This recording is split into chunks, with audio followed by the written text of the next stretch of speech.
I'm never getting my hair cut again. It's Corey and this is the O The Anthem podcast. Good afternoon, everybody. It's Rob. Welcome to episode 252 of the O The Anthem podcast, broadcasting to you from the hashtag OTA LA studios, high by the 110 freeway in beautiful downtown Los Angeles, California. Thank you for joining us. Yes, thank you for subscribing on iTunes. Why are you laughing so hard at that? I wasn't going to bring it up, but then you opened it. Thank you for subscribing on iTunes, liking, writing comments, all those things, all appreciated by us. Yep, and of course you can find more O The Anthem at O The Anthem on Twitter and Instagram. You should be watching us live right now at facebook.com/O The Anthem, and you can always find more O The Anthem at otheanthem.com and youtube.com/O The Anthem. If you have a comment about today's show and you're not watching live, or you can make a comment right in the chat and we'll talk about it on the show, then you can leave a voicemail or a text for us at 443-219-7595. What's that number again? That's 443-219-7595. So I was going to say that from the front, it doesn't look so much different. Yeah. And I was just going to let it go. But since you brought it up. Yeah. Just as a thing. Listen, I know that changes in hair are unusual. Yes. Like, especially if you do something different for the first time ever. Shocking. Shocking. But the first response you want from, like, say, Rachel, when you first see her, is not, what the hell did you do? So. Yes, I believe my first response was something along the lines of, what is that? Yeah, so basically, you can't really see it on here, but it got, like, this undercut thing going on. Oh man, it's so stark. It looks like I'm straight bald in the camera. That's part of the problem. I think that, like, straight down the side there. Yeah. But yeah, it's just closely shaven. Well, here's the other thing. I was, for as long as people were saying, like, hey Corey, get your hair cut, I was saying, like, hey, what should I do? Yeah. Like, what would be a good haircut at this point? And everyone was just sort of like, just cut it, just do something, just short. Yeah. So what I did was, because I don't know any better, I went on and, like, started searching for, like, what are good short hairstyles for fat curly haired kids. Okay, yeah. And then like the number one response was just like, you know, like, oh, the undercut. Not only is it like more in style now than it has ever been, but it also, like, keeps your face, like, looking slimmer through the middle region. Yes. And with a little bit of stuff on the top, it makes it look dashing. But I'm going to go back and just say, I think it's just a stark change. When I saw you last, long hair. Yeah. Very long, almost to your shoulders. Right. Very stark change to right now. Yeah. Which doesn't mean it's a bad thing. I think if you style, it's also been smashed under a hat all day. Yeah. Well, the other thing too is that I didn't, as soon as everyone started giving me shit about it, I put it under the hat because I was not gonna live with this affront to me. I think if you style it and if you wear it proudly and you tell people to fuck off, then that's attitude is half the thing with a haircut. Yeah. I also hate every single haircut right when I get it. Like, no matter how, like, good other people think it looks, I always think that, like, a freshly cut head looks weird. Yes. So, like, it doesn't feel right. So, like, I'm sure in, like, a week when, like, shit grows out a little bit more, it's gonna look more normal. And I basically look like a fat David Lynch. That's what I've gone with, chubby kid David Lynch as my look. That's the all I'm saying. My last haircut was pretty bad. I didn't like the particular cut. There's a whole thing to do with, like, we had to wash out the gel and before they cut, and that really ruined my style. All I'm saying is, if you stick with the same thing for going on 15 years, it's real hard to mess up. Every 6 weeks for 15 years, doing the same thing. And next time I get my hair cut short, you know, before my funeral, I assume, we can go back to the old normal style, the old normal short style. Well, you know, I mean, it's before your funeral, it'll have to cut it. Well, listen, because I'm never getting a cut again. I'm just gonna be like fucking Willie Nelson for the rest of my life. If you rock it, maybe you'll like it. If you do style it the way you want, maybe you'll like it. You'll dig it after a while. I mean, I feel like nothing. I don't know shit until I've taken a shower and, like, washed it and sort of see what it does on its own. Because right now it's still got, like, goop from the place in it and you're stuff not happy like that. about the goop.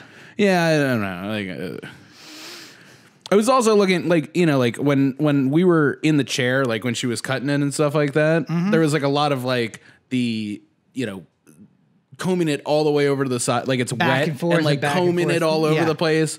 And it looked kind of like a good, it worked as like an undercut with like a comb over kind of feel. You know So what I maybe mean? you try that tomorrow. Give it So a little. maybe just work on it a little Yeah. bit and see what works. But I mean, like right now, I don't much care for it. So let me ask you, how old was the woman who was cutting your hair? Young. Yeah, see, here's why I like going to old ladies. Because I sit in a chair with like a moderately attractive young woman and she's like, you are looking good.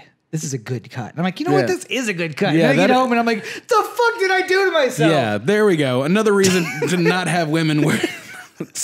I don't know. I got the same thing like where she just kept going like oh, this is gonna look so great with your curls and everything like that. And I'm just like yes, it does. and like in It my does. head like I'm just picturing like like Justin Timberlake from NSYNC days. He's got like nothing going on here but little like curly bit Yeah, right here, yeah. and I'm just like, oh, okay, I can see how that'll be attractive on Yep. We just watched Justin Maroon 5 Timberlake yesterday. and not me.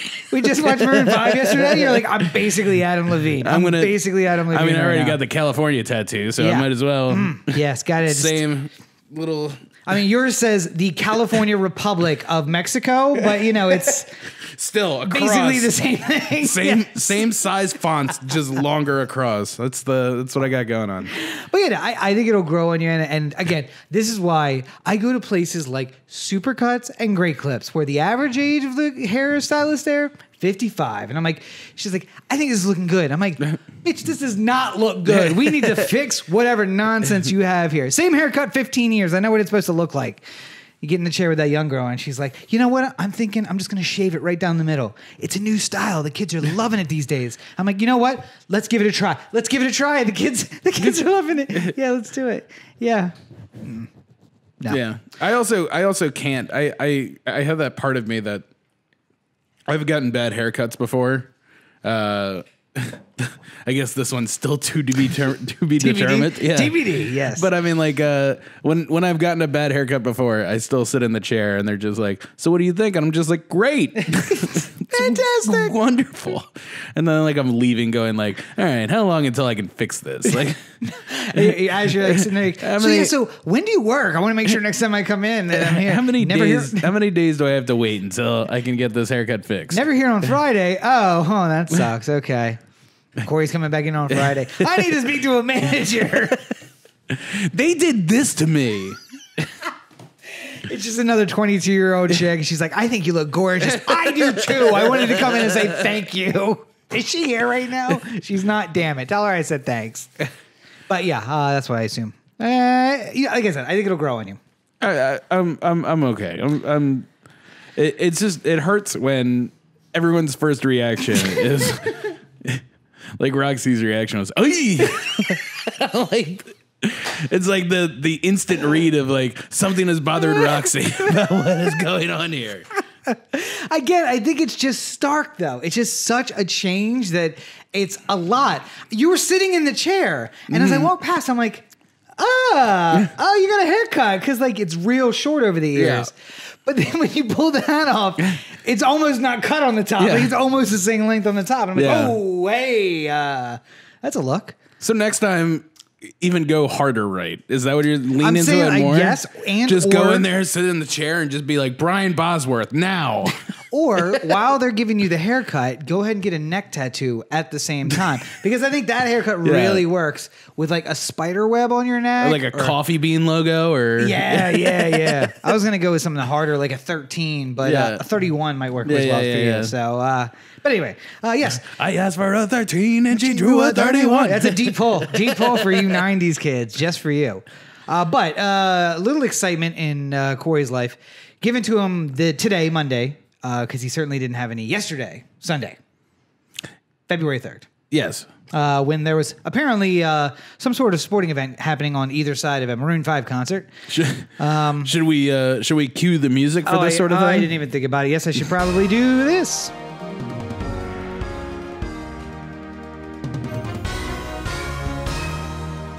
So I didn't even think to cue it just because it almost wasn't almost wasn't even almost wasn't worth talking about. The most popular meme of the day today, by the way, in the eyes of my viral team at work, is the imagine spending $3,000 minimum for a Maroon 5 concert and a field goal. And that's, I mean, that's basically what people got.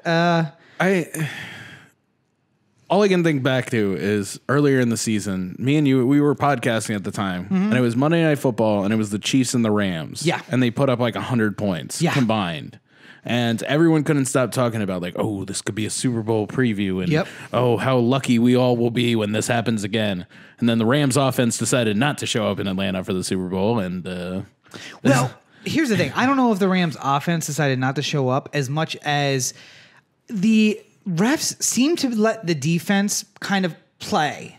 And until the Rams tied it up with a field goal, I didn't see one flag in the secondary at all. So what I imagine that we weren't seeing was a lot of like pulling and pushing and tagging and holding. And maybe they were just letting them play, which is probably a good thing. Because, to be fair, we didn't see it on either side. But I think Jared Goff is just not an experienced enough quarterback to take a risk where maybe Tom Brady is. Also, Jared Goff doesn't have Julian Edelman. So there's that as well, who is a ridiculous route runner, as we saw yesterday. Yeah, I mean, I think if anything if we learned anything from this game, it's that Bill Belichick is the greatest coach probably ever in any sport.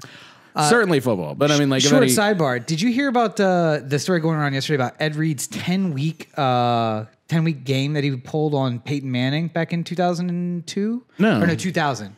Whatever Manning's the first time that the Ravens played the Colts in the playoffs. So when early in the season it seemed as if the Ravens were going to play the Colts in the playoffs. Like both teams were looking good, and they didn't actually play the Colts during the regular season. Ed Reed let himself get beat 4 times in 10 weeks on this downfield pass because he knew Peyton Manning would be watching the tape and would say, "That's my move right there. If I'm down and I need to score some points, that's what I'm going to do." In the playoffs, Ravens Colts, Ed Reed picks off Peyton Manning on the play, and Peyton goes to the sideline and says, "That is exactly the same play. We've been practicing that because I've been watching tape on him." And like Ed Reed after the game was like, "Yeah, so I purposefully got beat 4 times in 10 weeks just to basically set him up on that because I was a little worried we might be within 1 touchdown. And I just wanted to make sure that I had an ace in the hole if I had to. And apparently it worked out. So yeah. And I'm just like, this man deserves to be in the Hall of Fame. Like that's the kind of stuff. Well, also on the pick, he also went apparently completely across the field, but Peyton just wasn't looking for him because he had like in the tape had like bit so hard every single time. Yeah, that he just like moved to his left and then waited for Peyton to look away and then came back. Right. I heard another story about Ray Lewis doing a similar thing with Peyton, where Peyton used to always famous for like walking up to the line and like calling out changes to the play. Yeah. And Ray Lewis, the first couple times they met, did the same thing on the defensive side. And I think apparently, if I remember the story correctly, had yelled out something that was meant to be like just like a fake command. Yeah. But yelled out something that actually did transition somebody's like into doing something different. Yeah. So it was like the nickel, like as soon as he yelled out like, Fire Festival, the nickel was supposed to blitz. Yeah. And then like Ray Lewis like realized he yelled that out, and now the guy's like creeping to the line. He's just like, "Oh, okay, so now I got to be the Nickelback too." And like he got a pick because he started running to cover the guy that the Nickelback was going to blitz. Yeah, because he was just like, "I don't want to leave this guy open." Yeah. And then like picked the ball just because nobody was like figuring it. And anyway, so that explanation more exciting than the entire Super Bowl yesterday. The only points scored other than the field goals were a just slow and steady march downfield by the Patriots, which was aided by 2 or 3 Rams penalties that kept drives going, and Julian Edelman picking up 2 very key catches, but like 7-yard catches. It was like third and 5, and he got a 7-yard catch. Like nothing. I'm gonna go back to Bill Belichick talk here for a second, because what I think I respect most about Bill Belichick is the fact that he will have a defense that plays exactly the same. I mean, like this whole year was basically like a fake out by the Patriots. Yeah. In lieu of like the Ed Reed story you were just telling, or in the vein of the Ed Reed story you were just telling, where they were pretty terrible all year. I mean, they were fine, but not like not a great defense. And then in the Super Bowl, it's just like Belichick was just like, all right, we're going to do something completely different. And everyone's just like, all right, got it. Yep. It's like, it worked. And it's, well, they were saying that, that Rams have played this mixed man, zone defense where it's really hard to figure out at the snap what you're playing. It's like a safety's over with a wide linebackers that like after the snap, they start moving and you can kind of see the zones develop or you see the man. But until before the snap, you look at it and you have no idea. And I mean, Patrick Mahomes is one thing because first year in the league, but you have like old guys. First year playing. Yeah. But you have old guys who aren't picking up what kind of defense they're running.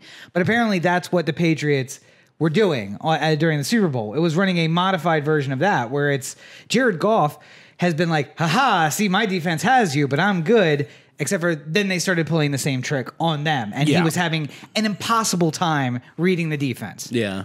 Again, a young quarterback. And who might have been better off if, I mean, I think everybody would agree, it would have been a better game had it been Chiefs Rams. This goddamn Super Bowl feels like the 2016 election all over again. Yeah. It's just like trying to decide who you hate least. And like, it's like I was saying afterwards, you know, like I obviously don't want the Patriots to win, but then there's also this part of like I'm conflicted about the Rams too because of what they did to St. Louis and how it all felt just like a cash grab and how like nobody fucking cares. That's the other part that really bothers me. Like I made some tweet last night about like thank God the Rams didn't win because the people didn't want to celebrate in the rain. Yeah, but it's true. I think that if the Rams had won, it would have been there would have been like 75 people out in Grand Park going like woo.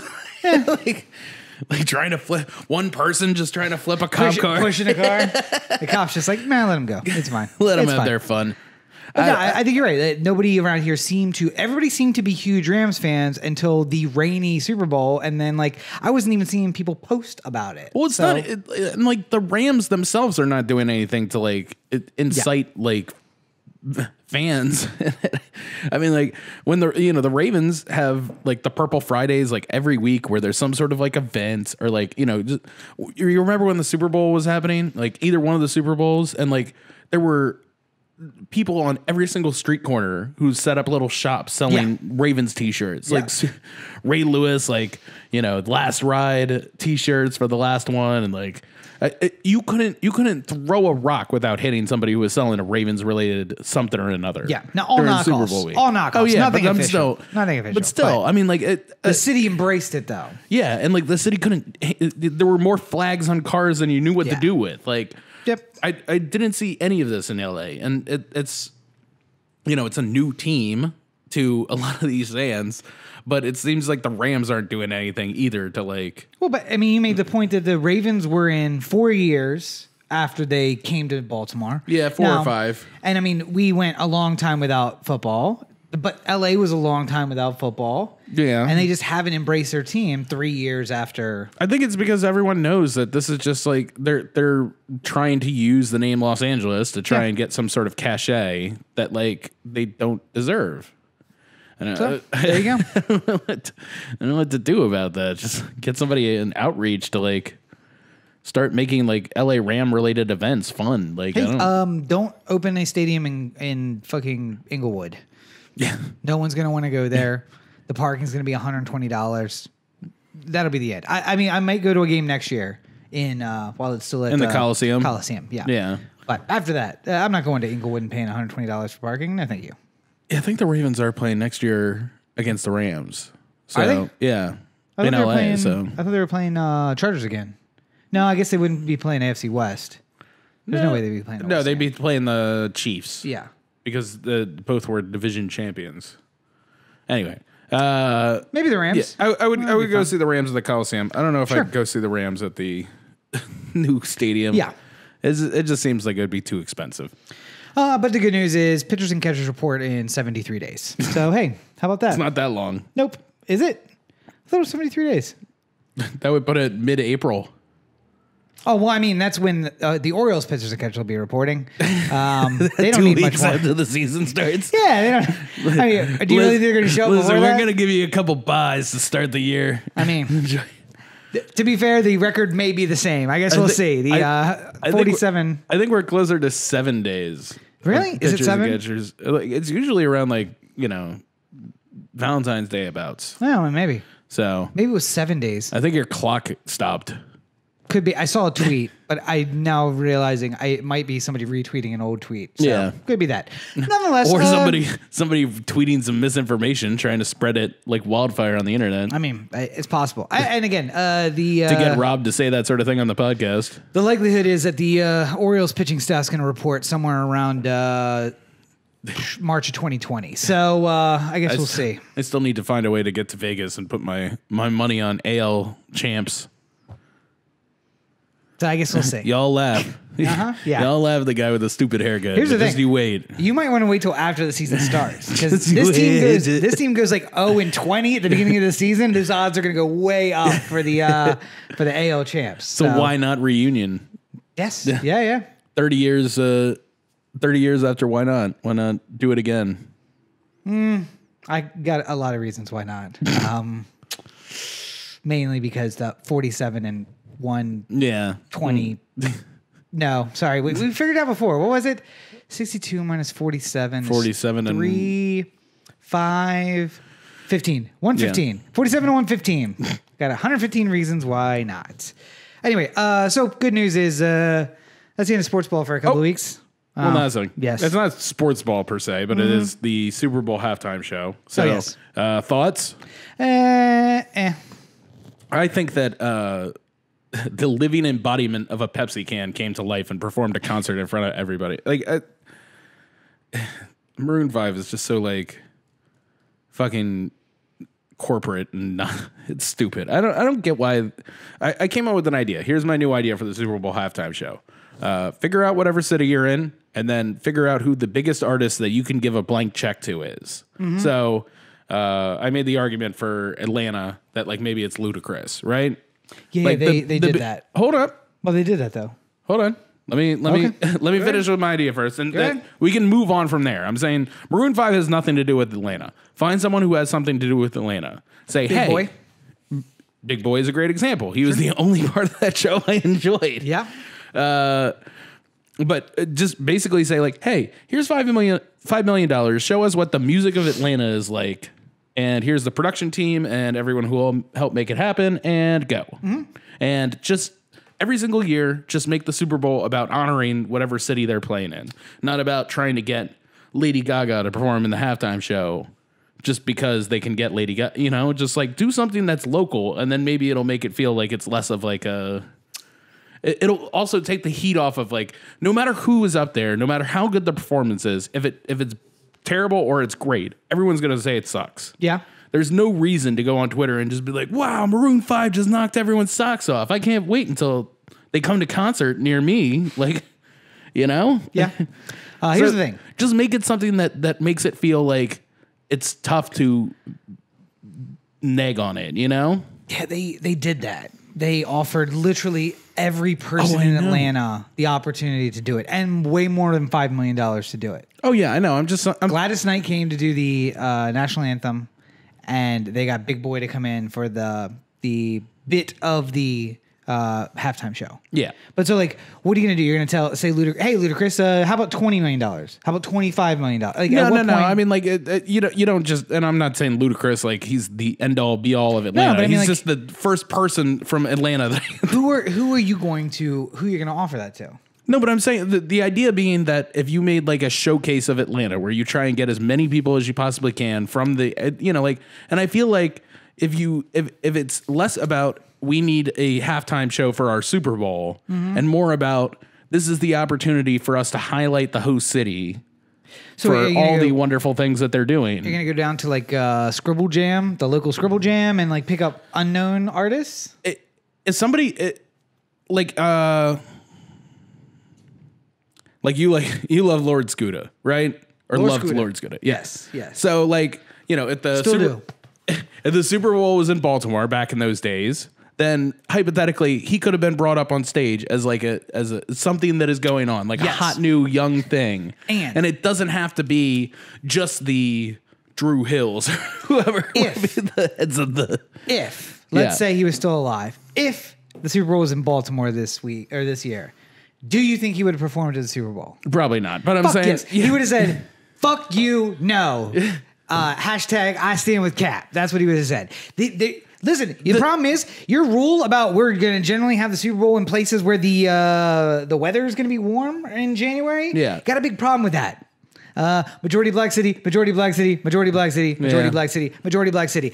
So you're gonna be like, let's get the best of Atlanta. Nope, I'm not gonna do that. Okay, how about the best of New Orleans? Nope, not gonna do that. Washington D.C., Detroit, New York City. What? Jay-Z's gonna come out.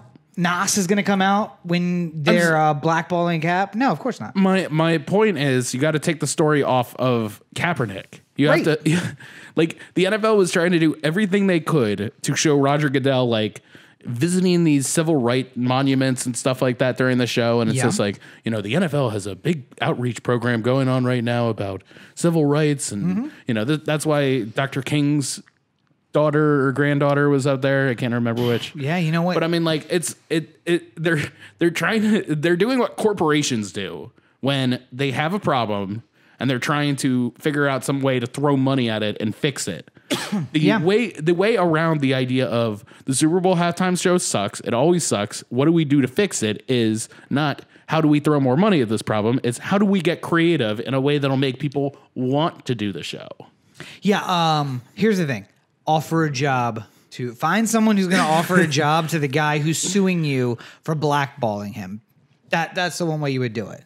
Because I can guarantee you, if he got a job backup quarterback for the Baltimore Ravens, which, by the way, maybe not such a bad option, then all of this goes away. Yeah, but they refuse to do that. They're gonna keep him on a blacklist. Okay, great. Well, this is good. What's gonna happen?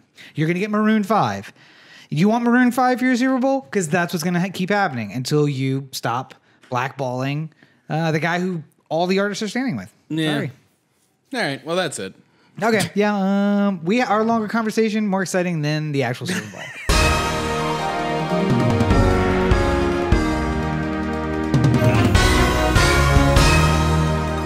So I do want to remind everyone too. I made a tweet on Sunday, and I just like to remind you. Two things happened on Sunday while we were all distracted by the Super Bowl. Do you know what those two things are? National and international news. Number one.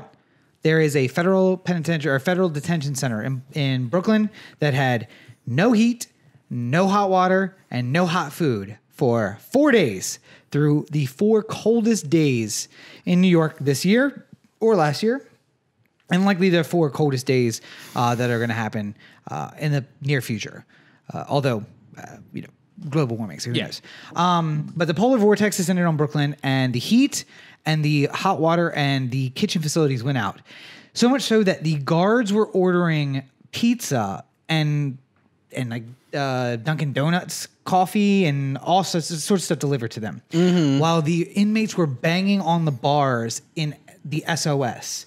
And like Sean King, who is a fucking sellout, but nonetheless, got invited in, and he's like going around, and there are guys with like multiple shirts on and shirts wrapped around their face, and Sean is in his winter outside gear inside, talking about how cold it is in there. That happened in New York, in the United States, in 2019, while you're distracted by the Super Bowl. The other thing is, 10,000 American troops landed in Colombia and are amassed on the Venezuelan border, much as they were on the Saudi Arabian border with Kuwait and Iraq, awaiting their opportunity to enter and start the imperialist coup in Venezuela. Yeah. Because we, meaning the United States, are backing a small minority candidate in Venezuela against the Maduro government, which, for what it's worth, Maduro is maybe not the best guy in the world, but he's supported by the people. And super ironic that a bunch of Americans are talking about how our election was interfered with by Russians. In fact, there's an investigation going on right now about that. You don't say. While we are in fact, interfering with the Venezuelan election. And the rumor mill says we actually told this minority candidate, who's essentially a fascist, imperialist fascist, hey, don't participate in the election. Be public about your non-participation. And then what we're going to say is the majority failed to participate because they knew it would be an unfair election, and we're going to back you. So American soldiers are about to go die in Venezuela to put a puppet dictator in place in a South American country. Luckily, that's something that hasn't happened before. Yeah, by the way, over the course of the next 20 years, if we ever get a story about a migrant caravan again, just realize that it happened because of this. Yes. Yeah. And it's Venezuelans who are trying to flee. And we are responsible for what happened. And therefore, they are coming here hoping that we would fix it in some way. And then we're going to tear gas their children. Yes. Yeah. So that's, I mean, I think that part of the trouble in discussing Venezuela on this podcast or on any kind of show is that it is so hard to sort of separate the good and the bad of Venezuela. How? I think it's very easy to do that. I mean, so Maduro is not the type of leader that you would necessarily want to be he's not. He has a lot of problems. Like what? Oh my God. Give me an example. I'm trying to think. I don't study up on Venezuela. Like I'm just saying. But I'm just saying, like, it's not an ideal situation to have Maduro as opposed to the guy that is sort of being led by the coup. Well, it's not ideal because Maduro is a communist in a communist country. Yes. He has billions of dollars of that country's money locked up overseas thanks to a U.S. embargo and U.S. Sanctions, including $2.1 billion locked up in the Bank of London and billions in profits for Citgo, which is the national oil company of Venezuela, that can't be returned to Venezuela because they are profits for terrorism or some nonsense. And in fact, that the American government is about to seize and use to buy weapons for the insurgents in Venezuela in a scheme that is eerily similar to Iran-Contra. Let me put it this way, I guess. Venezuela being communist is part of the problem. For you and for America. No. Because for the right, it's an easy way and a constant reminder of oh, look at Venezuela. They don't have this and that. And this is because communism doesn't work. Not quite. It's not 100% communism's fault that Venezuela is not doing well. Yeah, in fact, for a decade, it was a very successsul, very wealthy communist regime in South America that but then influenced and aided the communists that I know who are just going like, you know, this is none of this is communism's fault. There's no reason that Venezuela has to be like this. Blah blah blah blah blah. Again, not so quick. It's like there's no fast and easy way to talk about Venezuela. Yes, there is. If the United States did not interfere, it would be a completely successful economy. It would work entirely. There would still be a coup going on right now. No, there wouldn't. Yes, there would. No, there would not. Yes, there is. It was going on before the U.S. started interfering in it.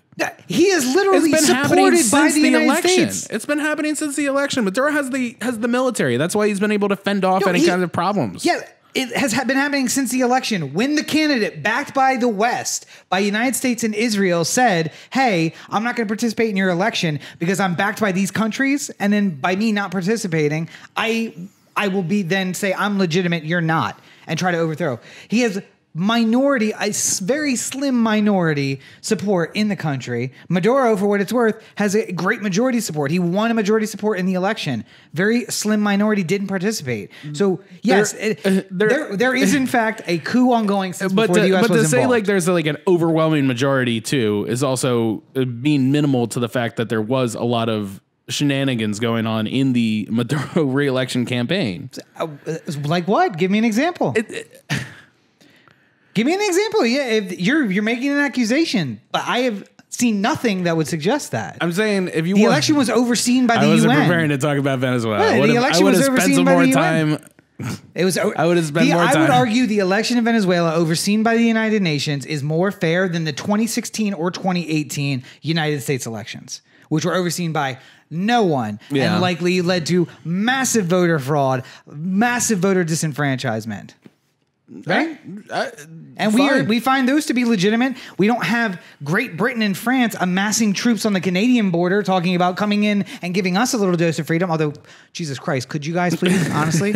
Anytime. And yes, there's an ongoing coup since the election in the same way that, I don't know, since the election of 2008, I've been fermenting a coup amongst me and the 11 people that listen to my crazy ramblings on here and other places. Russian bots, got it. Yeah. I mean, just because I'm crazily talking about overthrowing the government doesn't mean that there is a legitimate coup attempt. The same way that this guy who has his little number of supporters isn't a legitimate coup attempt. Until, I don't know, Russia wants to toss me a few $1 million in arms and men and maybe like an invasion, I would totally be your puppet. But they already got one of those in the White House, so it's fine. Also, one piece of just other quick news that we missed while we were watching the Super Bowl. DNA company 23andMe agreed that they were going to participate with the FBI and turn over all your DNA results to the FBI. Yeah.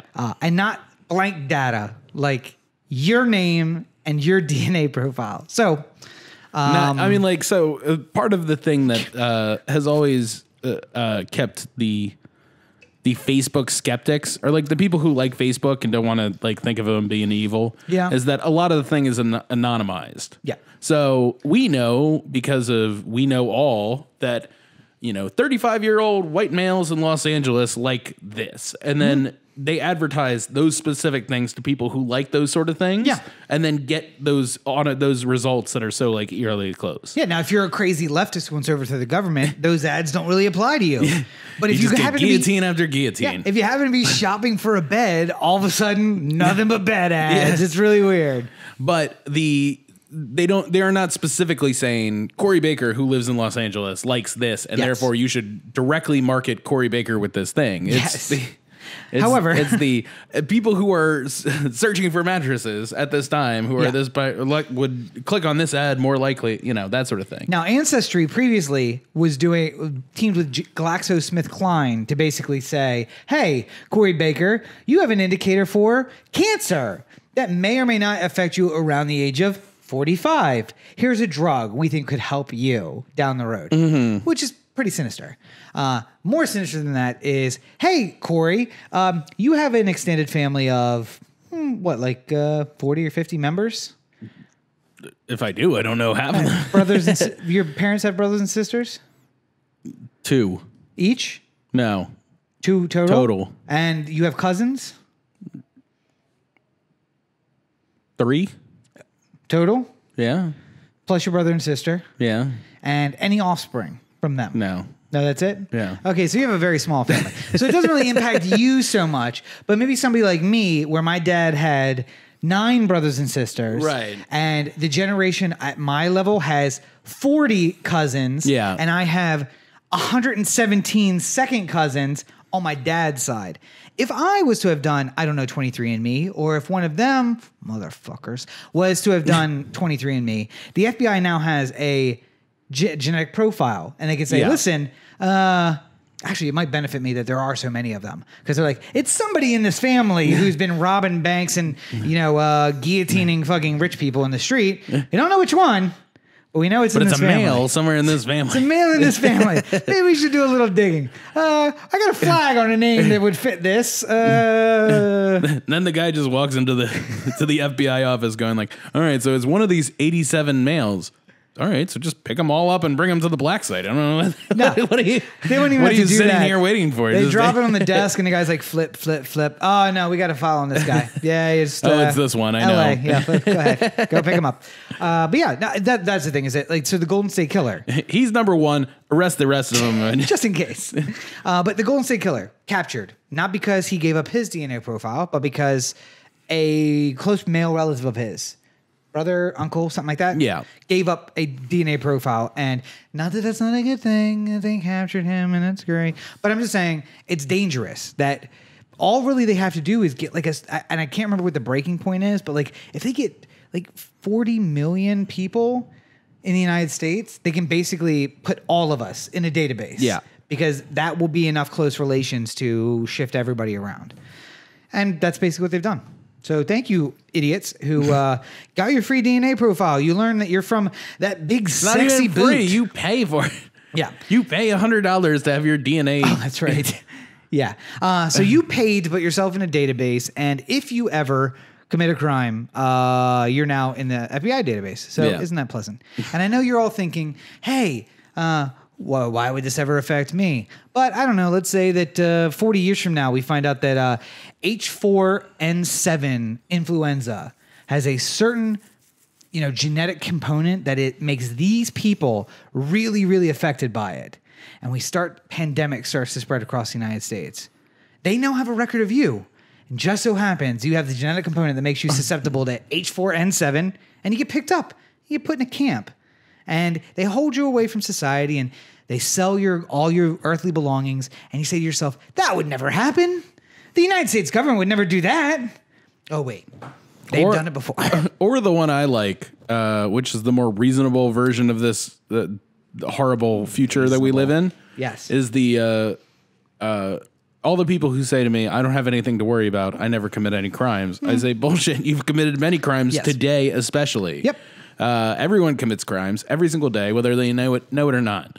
And if we're getting to the point where we're giving companies more information that could automate what is already becoming a faster automation process, then there's no reason to think that maybe you at 4 o'clock in the morning, you have to walk down to get a soda or something like that from the mini mart because you're up and you can't fall asleep. So you leave your house and then you walk across the street, but not at the crosswalk, just across the street. But it's 4 a.m. There's nobody there. Yeah. But then you get a ticket in the mail from LA 3 weeks later saying jaywalking. You weren't doing this in the crosswalk. You did it in the middle of the street because our cameras that were located here, here, and here identified that it was you based off of kinetics.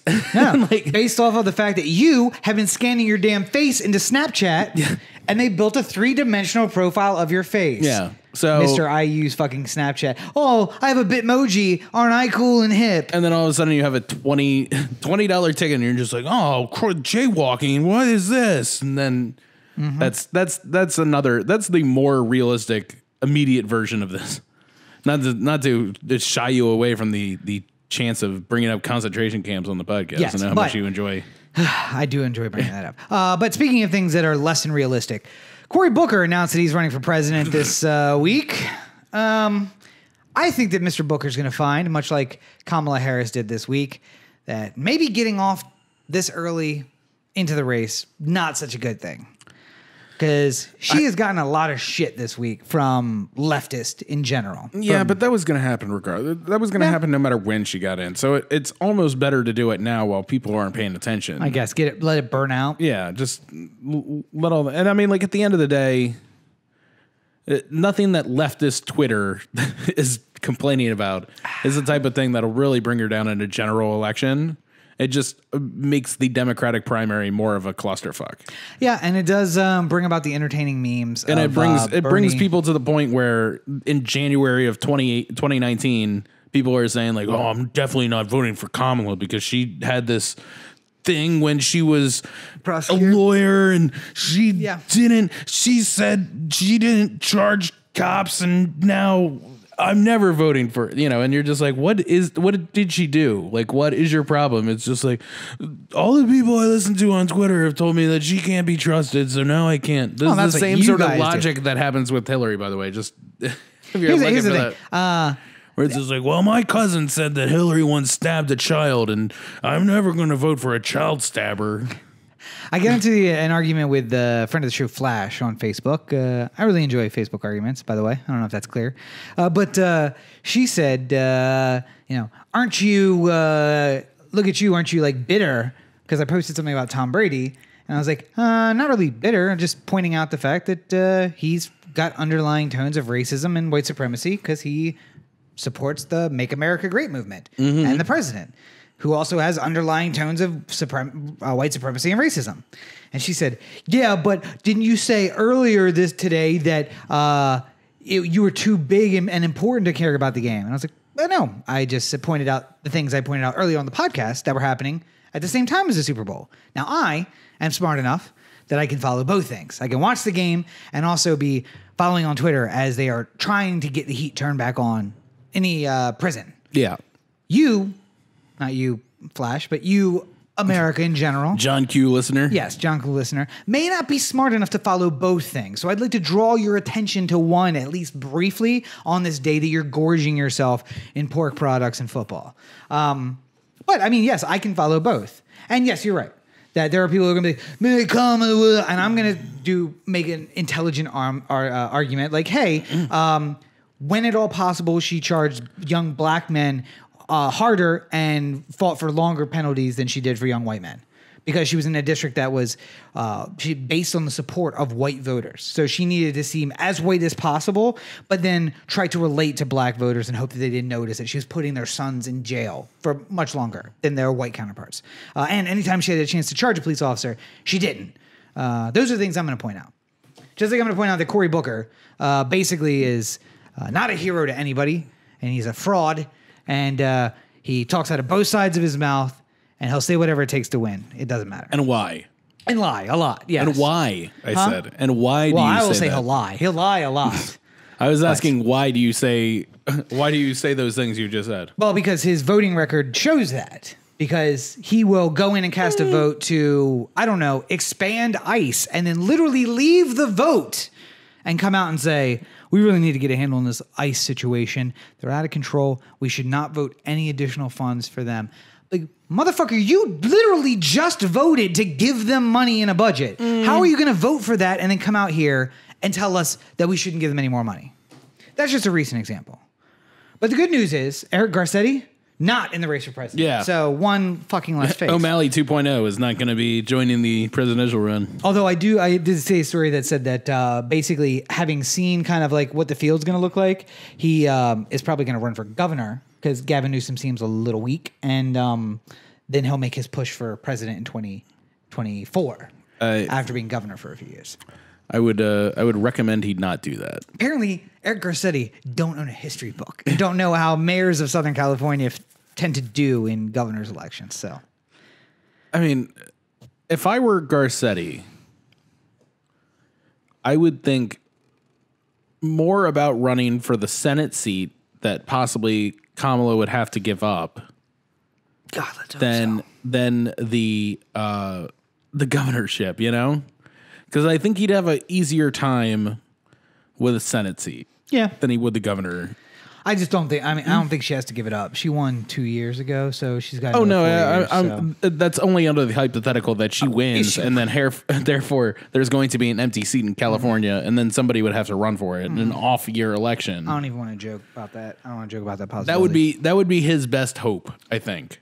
If I'm sitting down with Garcetti, he's just like, so what's the best next move? I'm like, the best next move for you is Kamala becomes president and you become the senator. How about this? How about because number one, primarying a member of your own party is not advised. Yeah.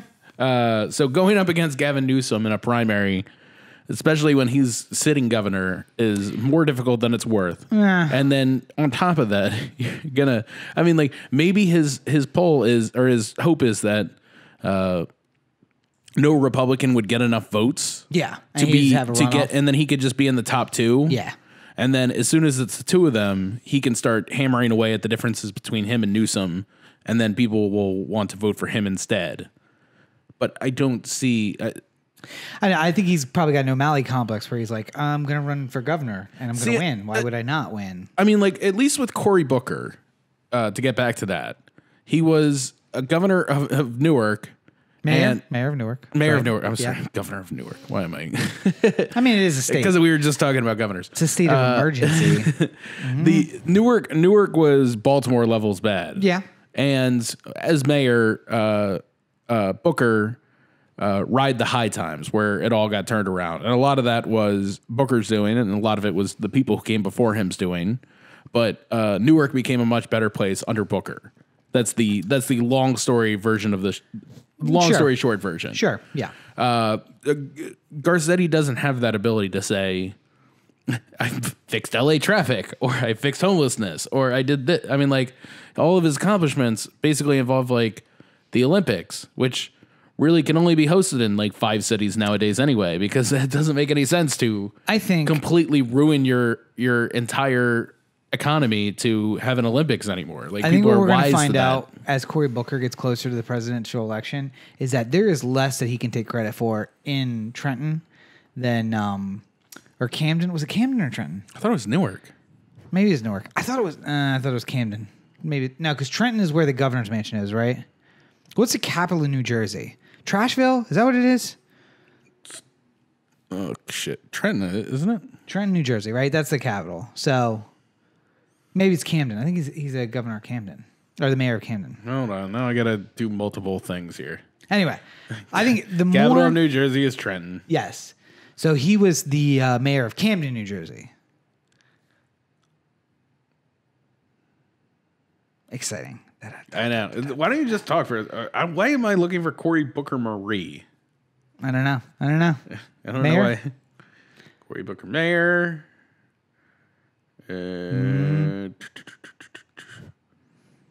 36th mayor of Newark. Newark. Yeah. So you were right. How about that? Point being. The long fact check. Point being. That's why usually there's somebody off camera who does this sort of thing. Yes. Yeah, we need to get a producer. So my point was, I think that the more that his record gets looked into, I think is going to be detrimental to him.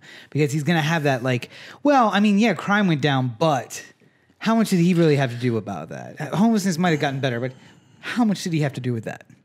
And they start calling out, like, you claimed all these victories when you ran for the Senate, and maybe it was easy because everybody kind of wanted you to win. You're in a Democratic state, coming from a Democratic city, but how much did you actually have to do with those things?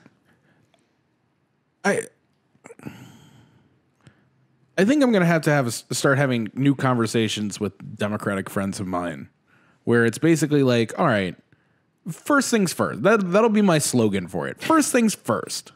I'm the realist. First things first, I'm the realist. And what you're going to have to do is you're going to have to really think hard, because right now the Democrats are split amongst 1,000 different problems, and every single one of them is the worst problem we've ever dealt with. Yeah. And if you dare say that climate change is the most important thing that we need to focus on this very second, like we can't wait another second before we start fixing the effects of climate change, then there's going to be half dozen people in the back of the room or on Twitter who are just going like, well, obviously you don't know about race inequality and police tactics and blah, blah, blah. And like that. And it's just like, oh yeah, that is a very serious problem. I hear you, half dozen angry people in the back. But maybe the climate change is the first thing we should deal with. And it's never like somebody has the idea of like, all right, if I become president, I'm going to do this first. And then people start complaining about why they're not doing something else first. And I'm saying, like, maybe we should just get behind people who are willing to make a change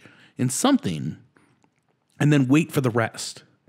I mean, it sounds like you're just trying to compromise because you like Cory Booker. And I'm trying to say I'm tired of these. I'm tired of every single fucking crazy Democrat on Twitter who's going on and on about like, you know, like, well, maybe Kamala Harris checks 39 of the 40 boxes I really like in a possible Democratic candidate. Mm-hmm. But did you know about the time that she was an attorney and blah? Listen. I get it. Yes, he's a Democrat. I agree with 93% of the things that Cory Booker says.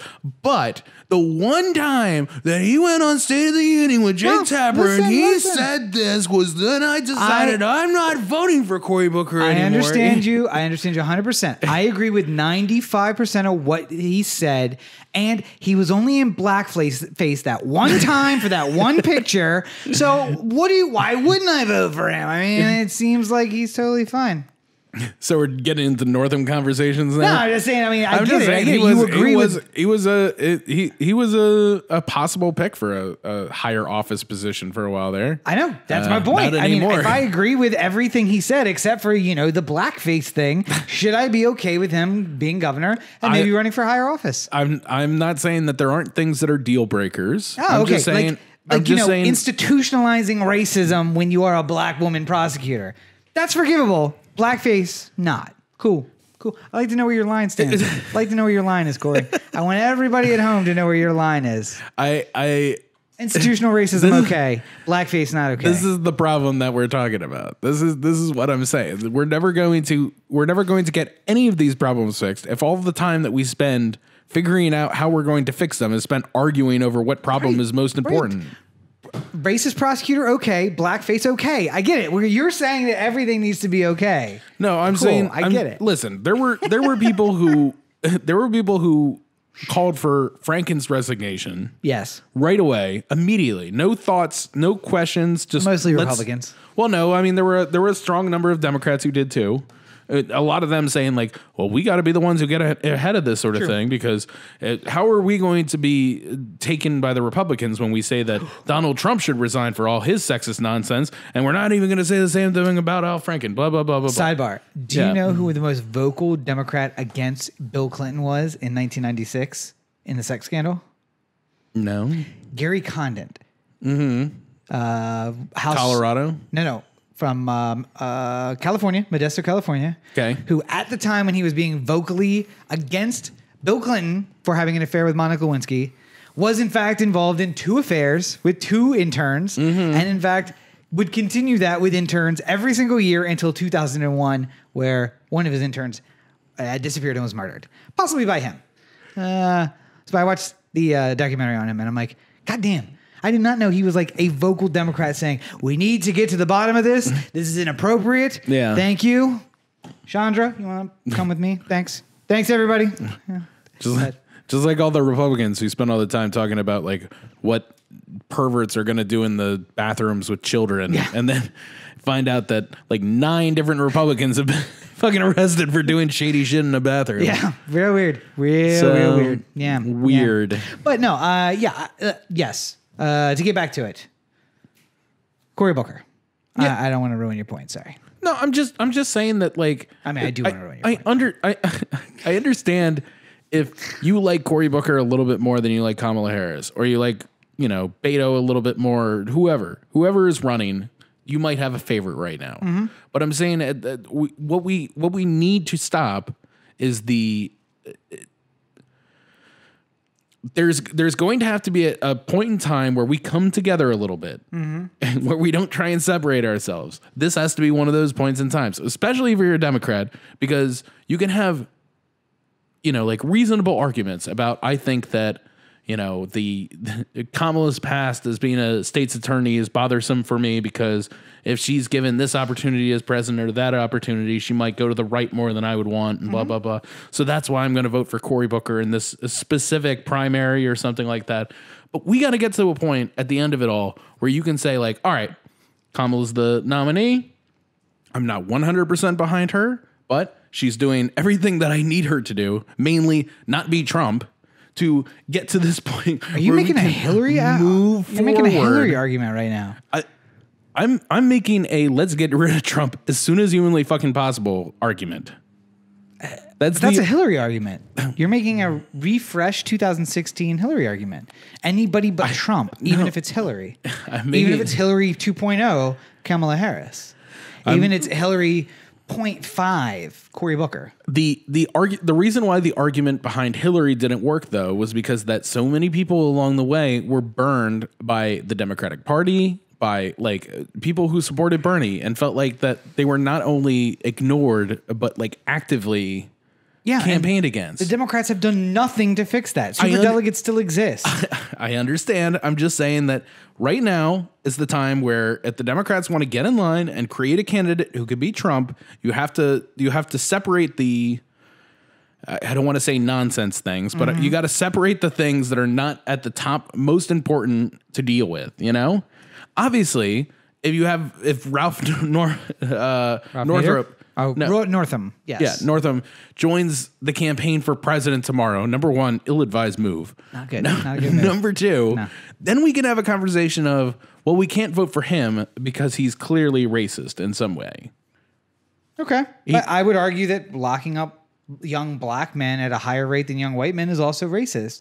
Can she not be racist because she's black? Is that what you're saying? Because it sounds like what you're saying is that she can't be racist because what I'm she's saying, black. if somebody has an obvious problem, she's locking up young black men at a higher rate than young white men.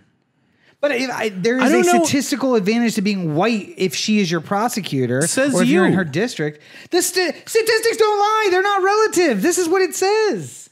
What is the percentages of, so here's the problem. 100 men come in front of her, 50 white men, 50 black men, all of them are 22 years old.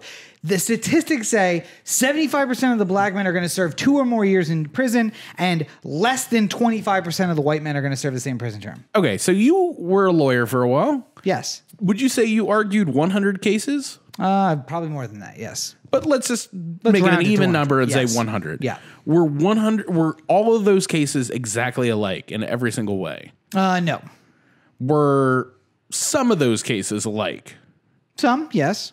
But you might group them like 5 here were similar in a way, and then these 5 were kind of similar, but the rest were all over the place.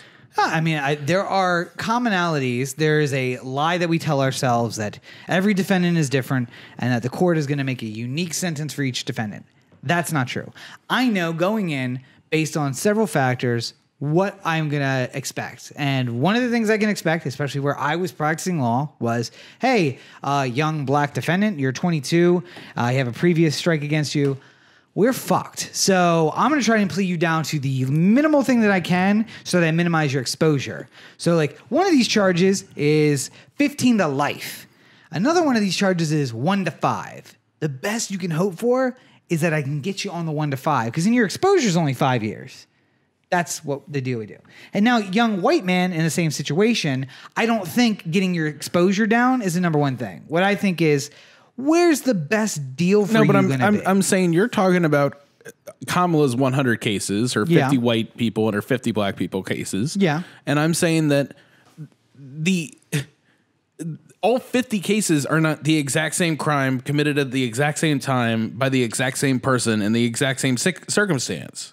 No, but so there's going to be deviations as to what happened. Statistically, if all of the things are being equal, I saw some tweet that got like a bunch of people that like this, and maybe you would like it too. Yeah. And I looked at it, and it was something about like something that a judge said to some defendants in his court or something like that. And I didn't read the article. I just read the headline.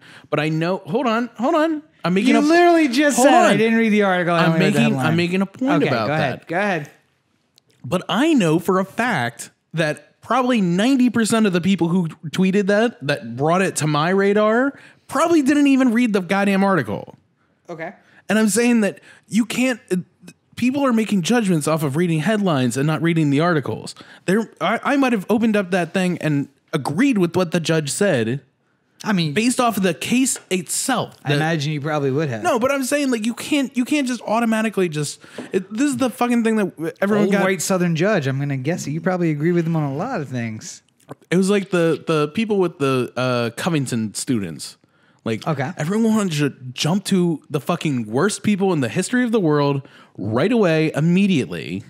And there were stories coming out that weren't true. There were things that were getting out there just to stir the pot and stuff like that. Yeah. I said to you when we were about to record right after that had happened, like, hey, I don't really want to touch this one because I don't think that the whole thing's out yet. Yep. And you said, yep, I agree. Yep. It doesn't feel like this thing is fully baked yet. And then as the weeks go on, as the days go on, we learned a little bit more. We learned that some things that had been attributed to somebody like the one that really burned me when I had originally heard the story was somebody yelling like, everyone steals land from everyone, get over it or something like that was yelled from the crowd. Apparently there's no evidence that happened at all. No. And that became like somebody who just said it on a Twitter retweet and then it got spread. Yeah. Like that was being also said. That the boy said something to them about deporting them, even though they were Native Americans and like. It doesn't change. Which also didn't happen. It doesn't change the fact that, Native Americans are the most screwed over class of people in American history.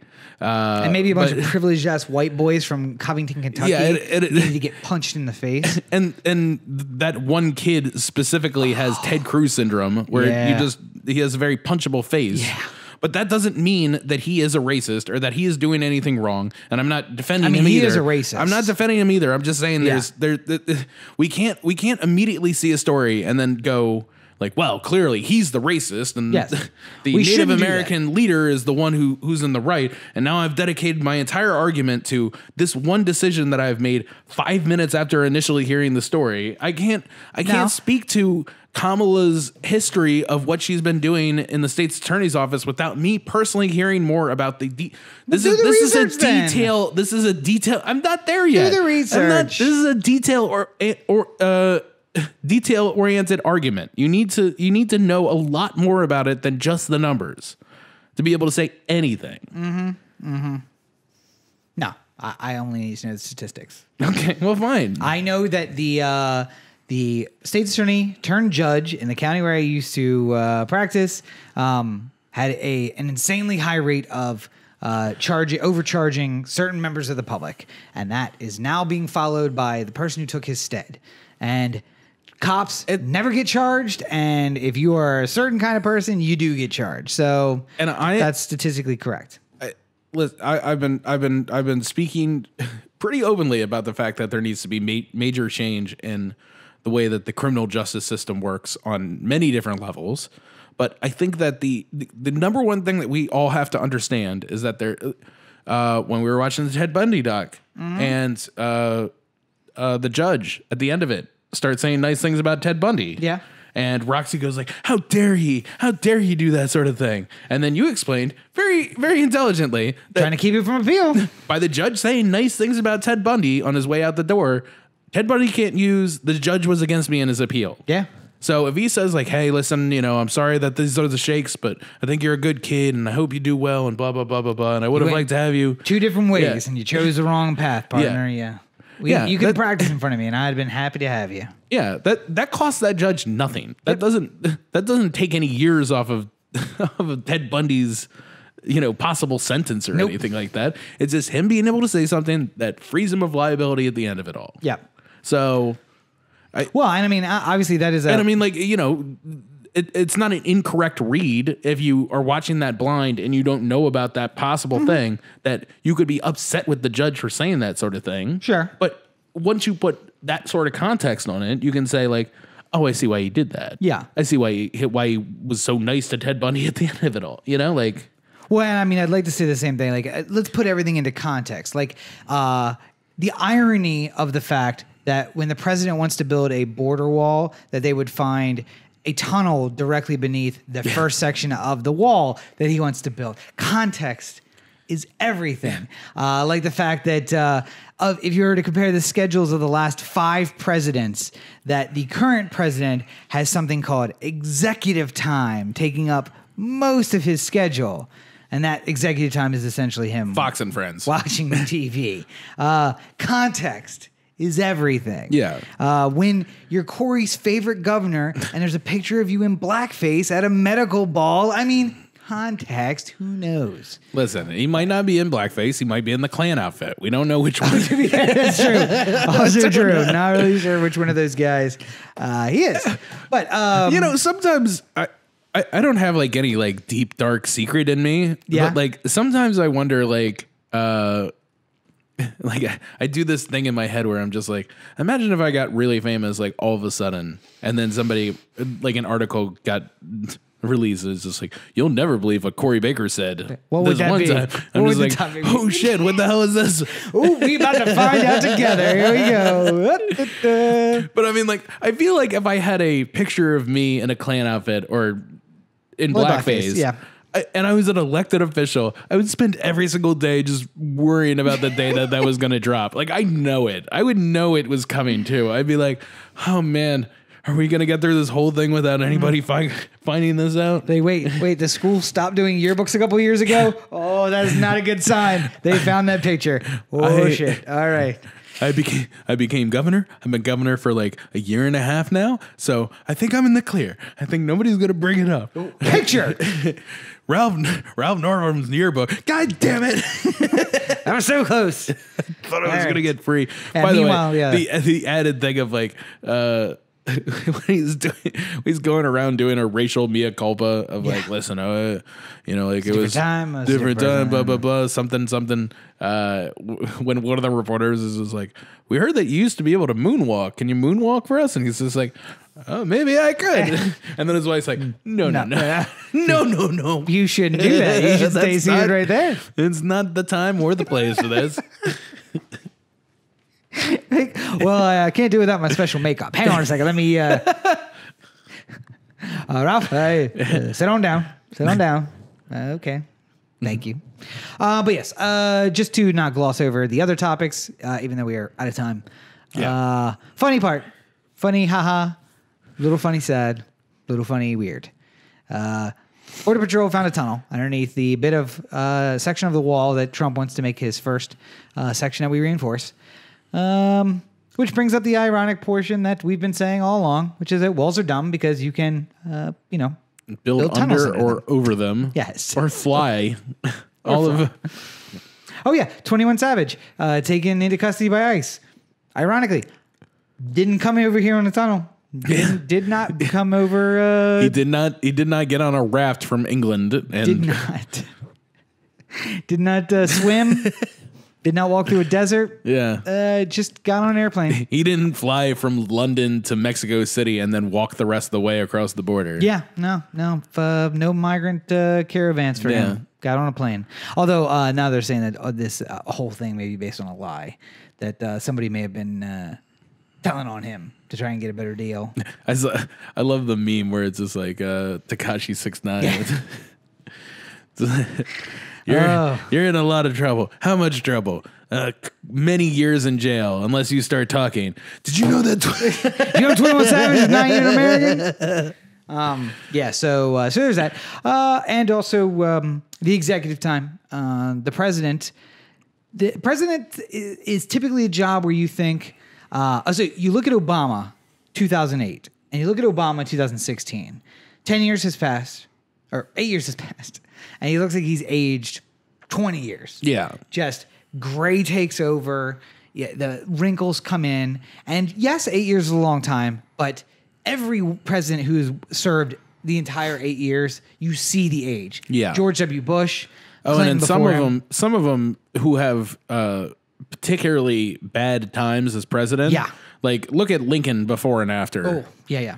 He looks like he aged 30 years in that time. And he didn't get the full 8. He was like 6 in. So, yeah, I just imagine. I mean, that's the kind of impact that this job has on you. But that's because you're sleeping 3 or 4 hours a night because something happens in Europe and they are stirring you awake at night. The big thing is that the president and his wife generally sleep across the hall from each other. That there is on the West Wing, there are the president's bedroom and the first lady's bedroom. And it's not a statement about the marriage of the first couple. It's a statement about every 2 hours. I'm going to have to come in here and wake you up and tell someone you about is coming something in that's and happening just like, in Afghanistan. Just pushing on the president like, Mr. President, just letting you know we four troops were lost in a helicopter crash. It's like, do I need to give a statement? No, we need an authorization of a use of force against. When we're going to fire some tomahawks. Okay. Go order. That's good. You're good. Go ahead. Yeah. All right, but that happens like every 2 hours when you're the president. Meanwhile, the current president apparently has like a "Do Not Disturb" sticker on his outside of the door, and you come in and shake him, and he's like, "Did you not see the sticker on the outside of the door?" No, you get out. I'm talking to Hannity. I'm actually on the line with Fox and Friends right now. I'm sorry, Fox. Yes, I'm still here. Yeah, somebody did just disturb me. That's weird. Why would they do that? They know this is executive time. Yeah, which I mean, again, and you can basically map out his sleep schedule and his watching TV schedule based on the tweets and when they come out. I've been January for the film industry is usually pretty slow. Yeah. So there's a lot more time that I have for things that I normally wouldn't have time for. Zelda. Because there's more time to be had. Sidebar. How many hours are you up to in Zelda right now? No idea. Over 100? Probably. I don't know. But the thing is that people will not. If I knew that I was going to become president, then I can say to myself, like, oh, never going to be able to play video games for the next 8 years. Yep. Not going to be able to drive to the market and just get my mind off things for 5 minutes. Nope. None of this is going to be able to happen. There, you know, like it's like those things that you do when you know you don't have any, when you have time to like fool around. Sleep in on a Saturday? Yeah. Never going to happen again. Yeah. Nope. And all the things you know you're never going to be able to do again, especially if you're president. Oh, but go Trump to the market turns into a thing you never get to do again. You never get to say like, I need to walk away from this shit for fucking 5 minutes and smoke a cigarette. Yep. You get up to walk and two guys are like, Eagles on the move. You're like, oh my, can I just go somewhere by myself for 5 minutes? Like, actually, no. Can I just not be around people for a minute? Nope. Not going to happen. All right. Wait, you guys are coming to the bathroom with me? Technically, only one of us goes in the bathroom with you. The other two of us stay outside. But yes. Also, on top of that, not only is Trump spending an innumerate amount of time on executive time, but interestingly enough, meeting with his criminal defense lawyers more than any other president in the Very history weird. of the. This early too, in year 2 of the administration. I mean, wasn't Nixon basically just working out of the counsel's office? But Wasn't his argument that everything that was going on was against the office of the president, therefore the counsel's office had to do it? Yes, that they were coming after the office of the president. So he would possibly be meeting with just the White House counsel in regards to things that are happening with Watergate. Right, but because of Watergate, now the precedent has been set that it is not against the office of the president. It's against the inhabitant. Person, yes, which is why Trump is not meeting with the White House counsel, for which, by the way, executive privilege may apply, but certainly attorney-client privilege would not apply.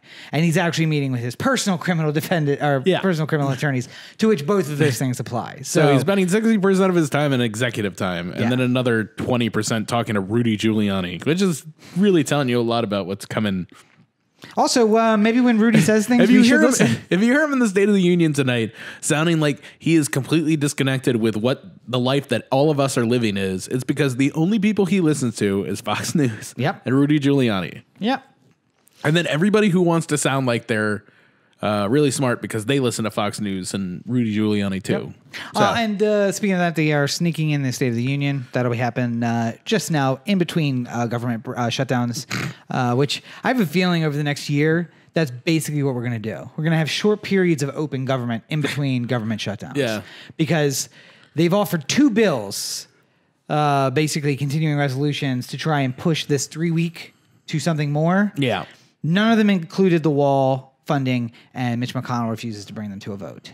So, Mitch McConnell, who, by the way, has yet to be ruined about that with that picture of him standing in front of the huge Confederate flag, smiling and accepting an award from what's essentially a KKK group. So, I don't really understand.